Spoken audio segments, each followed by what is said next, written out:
যখন আজান হইতো মেয়েটা দৌড়ায় এসে চুপে চুপে আমার ঘরে নামাজ পড়া তারপরে চলে যাইতো। ইমানটা কারো কাছে প্রকাশ করতে পারে নাই। হঠাৎ কিছুদিন পর আমি দেখি মেয়েটার আমার ঘরে আসে না, নামাজেও আসে না।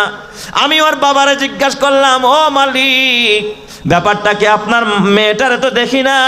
কয়, ও বাবা, আমার মেয়েটা বড় অসুস্থ, একেবারে শয্যায় বিছনায় শোয়া।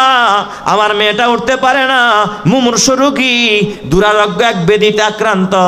কিছুদিন পর হঠাৎ শুনি তার মেয়েটা ওই রোগের বিছনায় মারা যায়। মেয়েটা মারা যাওয়ার পর সবাই কাঁদতেছিল, আমিও কাঁদতেছিলাম। কিন্তু মেয়েটা মারা গেছে এই জন্য আমি কাঁদি না। আমি তখন কেঁদেছি, আল্লাহ, এই মেয়েটা যে কালিমা পড়ল, ওর বাবাও জানে না, ওর মাও জানে না। আল্লাহ, তো খ্রিস্টানের মেয়ে, আজকে তো বিনা জানাজায় আর কবর হবে, ওরে কফিনে ভরবে, ওরে দাফনও করবে না।